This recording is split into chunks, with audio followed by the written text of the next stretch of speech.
Support for Veterans Corner Radio is made possible by M&M Printing and the Observer News of Ruskin, Florida.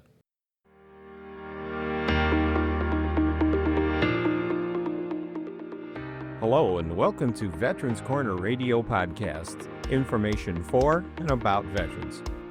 For this podcast, host Joe Molberger welcomes back retired United States Navy Admiral Mark Fitzgerald. Here is the second part of our two-part series with retired U.S. Navy Admiral Mark, callsign Lobster, Fitzgerald. In part one, we left off with the Admiral's promotion to commander. For this podcast, we'll follow the remainder of his career from commander through his promotion to admiral, and then find out what he's been up to since his retirement. Here now is Joe Molberger with Veterans Corner Radio on Veterans Corner Radio Podcasts.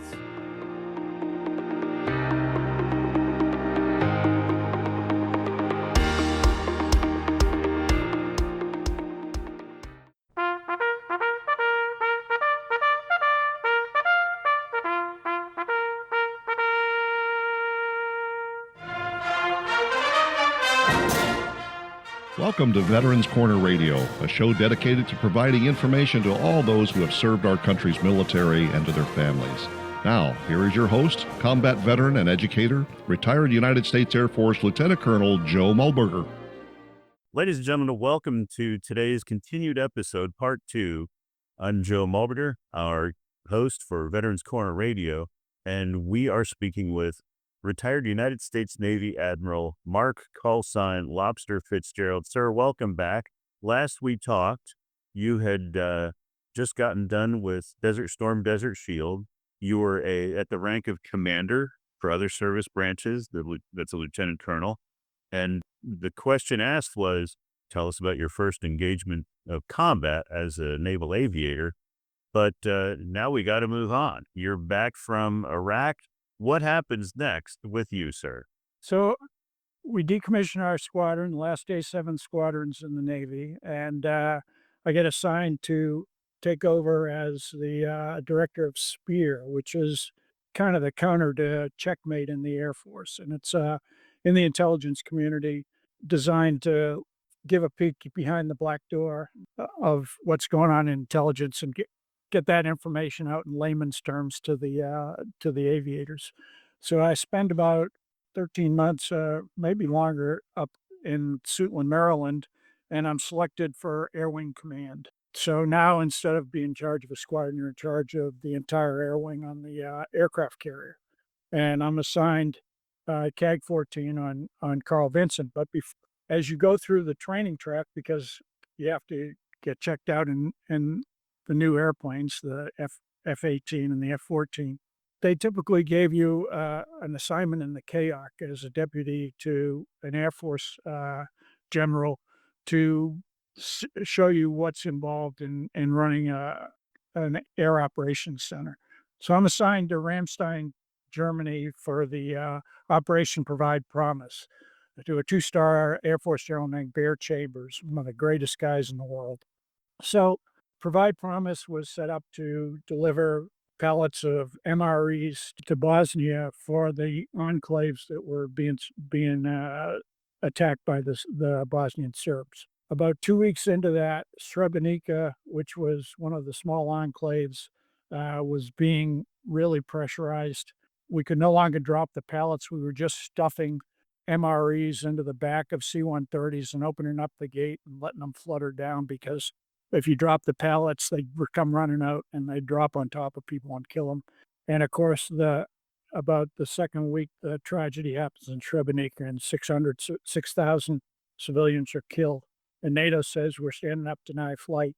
So now all of a sudden I go from drinking beer and eating schnitzel in Ramstein to having to move to Vicenza, Italy.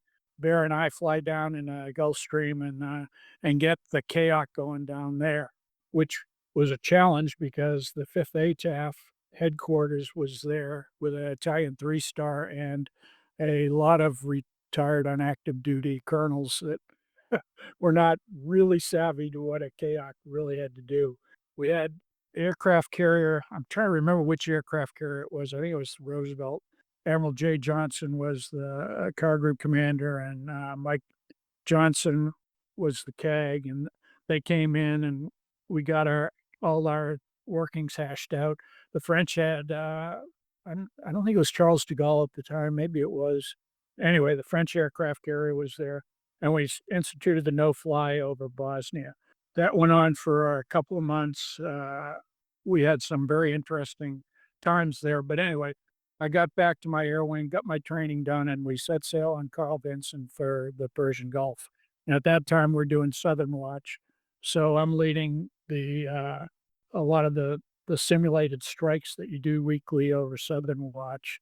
I was flying the F-14, the F-18 at the time, and we got through that without a lot of incidents, and came back from that, and now it's time to get my next job. My next job is going to be as the executive assistant to the Supreme Allied Commander Europe, who's at the time George Jow and later on Wes Clark, and so I work for both of those guys. We do the crossing the crossing the river and crossing the Sava River with I-4 coming into Bosnia and all of the mess that entailed. Finally got the army into Bosnia to do the on-the-ground deterrence piece and separate the Serbs, the Croats, and the Bosniaks from each other. Sir, just to interrupt real quick, if you'll excuse me, we closed the last show. You were at the rank of commander, which is a lieutenant colonel for other service components. Now you've taken over a wing, and for an Air Force mind, that's usually a colonel or a captain. Are you a captain now? I am. I got promoted to captain out of my intel job with Spear. So I'm a captain through that, and I'm a captain as the executive assistant to SACEUR. And there's obviously a lot of political stuff going on in Brussels. There's a lot of tactical and operational stuff going on down in Bosnia, and I'm kind of the in-between guy of shuffling all that information into the blast. And while the staffing and info has gone on, you've been able to transition from where you began as an A7 Corsair 2 pilot, and you were able to get checked out on both the F-14 and F-18, and now you're, so to speak, flying a desk. Is that correct? Yes. Flying a desk is a very good description of my job because it's a 24/7 job. I get calls at 2 in the morning from Washington. I get calls, all through the weekend. It was 3 years of a lot of really hard work, but I was rewarded at the end to be selected as a 1-star. Give us a bit of a tease. Are you ever able to get back into the cockpit again, or is the rest of your time pretty much staff-type duties and support? Can't keep me out of a cockpit. Well, that's a good news story. So the tease is there. Bring us from the staff moments to the cockpit as you continue on. And now you're going to go through the stepping through of the stars. And Right. a lot of people think once you get pulled from the cockpit and you're running a desk, you're never going to get that cockpit. So you've had a charmed career. Yeah. Well, I come out of that job and go to get ordered in as the Deputy Fifth Fleet Nav 4 Central Command Nav 4 guy. And my boss is a 3-star out in Bahrain. I'm a 1-star in Tampa, and we do all the planning with the Central Command in Tampa. He does all the operational stuff out in Bahrain. However, every time that he is going to leave the headquarters, I have to go over there. So I have 22 trips in 24 months over to Bahrain. During that time, we get the first thing we do is shock and awe, the 2-dayer on Saddam there. That ends. Then we have the bombings in Nairobi and Tanzania, followed by the attack on USS Cole. And there's some Tomahawk shooting in between there at the baby milk factory in Sudan and the Osama's place up in Afghanistan. Anyway, Cole goes up on a Thursday. I get directed to immediately report to Aden, Yemen to get the coal out of Yemen. I go down there. It's a tragic sight. The sailors are there in 100-degree heat. the ship's been blown up. It stinks to high heavens because the bomb has exploded right at the mess deck. So you have the rotting food, plus you have 17 sailors that are entombed in the ship. There's hoses flaked out everywhere. I get there on it blows up Thursday afternoon. I get there Saturday morning. Saturday night, it almost sinks. They lose the only generator they have. The pumps stop working. Heroic efforts by the sailors to, with torches, cutting holes in the ship and dropping in pumps. Bottom line is they saved the ship. Over the course of the next 2 weeks, the FBI shows up because they don't want to treat this as an act of war. They want to treat this as in Washington as a terrorist act. You would think after the embassy bombings and this, but it's 2 weeks to the elections, presidential elections. So the administration doesn't want to raise any whatever.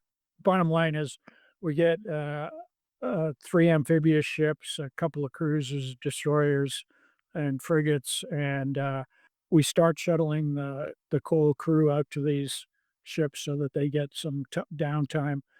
The FBI is cutting people out of the ship. Every time one of the sailors comes off the ship comes to attention, everybody salutes, and this body goes off. By the time the 17th sailor goes off, the crew is just in the lowest point possible. Morale is not good. And I called up my boss, Willard Moore, and I said, "Well, this is just not the right thing." He said, "I'm coming down." So Willie comes down. We get all the crew out there on deck, and he tells his Vietnam experiences of when guys wanted to turn in their wings, and you had to be band of brothers, and it was not about you; it was about the team, and it was just a fabulous talk. And then he had the amphibs bring in some ice cream, and we had an ice cream social. And from there on, the crew morale had just started up, and it was wonderful. After a few weeks, we brought in a ship called the Blue Marlin. It's one of these ships that sinks down. You float the boat over it. You float the ship over it, and then you pump the boat, and the boat comes out of the water. We got it on that. We flew, then helicoptered the crew up into somewhere, I can't remember. Anyway, we helicoptered the crew to another location and flew them back home. So that was the end of my tour in Bahrain. I had 1 week to go. From there, I took over the Theodore Roosevelt Battle Group, and the Theodore Roosevelt Battle Group is the aircraft carrier, the 6 supporting surface ships, 2 submarines, and whatever else. And we were getting ready for routine deployment in September of 2001 when the Twin Towers were hit. So the surface ships had to sortie out, get up the East Coast defenses, and these ships were within a week of sailing for a long deployment. And so a lot of the crews were on leave. Miraculously, got all these ships underway, got them back in, had a couple of days with the family, and off we went about a week after 9/11, and got over there to Afghanistan about the second day after the strikes. And we spent 159 consecutive days at sea doing strikes into Afghanistan. An interesting piece of this was the senior guy on station took over command of Task Force 50. So when we rolled in, I was not the senior guy, but over the course of a couple of months, I became the senior guy. And NATO had gone and activated an Article 5 operation, first time they'd ever done Article 5, which is the attack one, attack all. And so ships just started showing up. We had British aircraft carrier, French aircraft carrier, an Italian aircraft carrier, 2 U.S. aircraft carriers, 3 amphibious groups, and 108 ships. And I had got to command all of them. And are you a 1-star or a 2-star now? I had just been promoted to 2 stars. So this gives a good idea of the scope of responsibility that can follow one's rank. This is amazing. So Yeah. please, you got Eisenhower in World War II saying the big challenge was keeping the coalition, our allies, together. How was it for you? That was my biggest challenge because each one of the countries had their own set of rules of engagement. So there was the overarching rules of engagement, but everybody else had a, no, you can't do that, or you can't do that. And so I brought a rep from every one of the countries to the flagship, the Theodore Roosevelt, and we hashed through what they could do and what they couldn't do. And it really worked out well. The French were the most interesting. The French, they were great, but we needed them to cover two windows because the carriers were flying 12 on, 12 off, but it took a couple hours to get up to Afghanistan and back. So there were gaps between when the carriers came on and off, one in the morning and one at night. And we asked the French, can you cover that? And that's really hard because now you've got a flight ops period, a big dead zone, and another flight ops period. It really stresses the crew. So I went over to the ship, and it was really funny because the XO was Mark de Boucheron, who had been in a squadron with me in the U.S. Because we've always done exchanges, tours with the French, and we had a great conversation. And I looked at the clock, and it was, I don't know, maybe 3 o'clock in the afternoon, and the clock said, I don't know, 7:15 or something like that. I said, Mark, what's in the clocks? He said, well, we had to adjust all of our clocks to match those two vol windows so people were getting up when they thought they were supposed to get up. Anyway, they, I mean, only the French would think of that. But anyway, but the French did a great job. The Italian Harriers did a great job, and there's a lot of stories about our E2 crews exchanging with the French E2 crews, and the wardrooms had alcohol on the French ships. And anyway, there's some great stories there. I was fortunate because I had been checked out in the F-18, so I flew the F-18 a little bit. They wouldn't let me go up into Afghanistan, though, because of who I was. They didn't want me on the ground up there, but I did do some sport flying there. Anyway, one other interesting side note is that Rudy Giuliani and George Pataki had signed the flag from the World Trade Center, the famous flag with the firefighters, and they sent it out to the ship. And we flew that over every ship in the battle group. Every kid wanted to touch it, so we'd have lines of sailors all the way up to the mast, and they'd pass it from one to the other up. Fabulous way to incentivize kids. And when the Marines were going to go up into Rhino, Jim Mattis was in charge of that land operation. And he came to me and asked, can I take the flag up there? And yeah, it's all yours, Chip. So he brought it up there, and he brought some press with him. And you might remember this, but he raised the flag and declared this piece of territory for the United States of America, which instantly caused my red phone to start ringing off the hook. One of several of Jim's overstatements, but anyway, we don't claim land for the United States overseas. We brought that flag back, and the Today Show came out and met the carrier. We flew Matt Lauer in F-14. The firefighters came out, and we had a ceremony where we presented the flag back to them. And the flag went missing from there for about 3 years, I think. It turned up in Oregon, I think, or something. I don't know what happened, but we gave it back, and we have it on video. Came back from that, and I got another trip to Washington, this time to be in charge of the Navy budgets for carrier aviation and then the whole Navy warfighting budget. From that job, I went to the Second Fleet as a 3-star. So now I'm a 2-star doing budgets in Washington. I get promoted to a 3rd-star, take over the Second Fleet, which is basically a training fleet. It covers the whole East Coast down through the Gulf of Mexico. It was a great tour, and about midway through that tour, we were doing some training down the Gulf of Mexico, and I'm for some reason out on the West Coast, and I got a call from my chief of staff. He said, hey, there's this hurricane brewing, and it doesn't look very good, and we're getting ready to offload our helicopters in Texas here. Maybe we should keep them on the ship. I said, let me take a look at it. Come back, I said, yeah, keep them on the ship and follow the hurricane in. And Katrina hit New Orleans. And so for the next couple of weeks, life got pretty exciting. We ended up sending about 29 helos over there initially. I was down there a couple of times. I sent my flagship, the Iwo Jima, up into New Orleans, and it became kind of the birthing for government officials. Of course, the mayor disappeared for 7 days, the mayor of New Orleans. The governor came down and she started chipping on us about not providing any support. And we said, We're providing everything we got. And you haven't asked, there's a protocol for asking. You got to ask for this stuff. It actually delayed some of the response by about 12 hours. Anyway, another interesting tidbit, but that was not the highlight, but the most important thing I think we ended up doing during the Second Fleet Tour. What'd you end up doing as a 4-star then? Well, that was a 3-star tour, and I go back up to Washington for a year to be the director of the Navy staff as a 3-star. And the way that the 4-star billets are, they're 3-year billets, so you don't just take over from another guy at any time. You got to wait till one guy rolls out.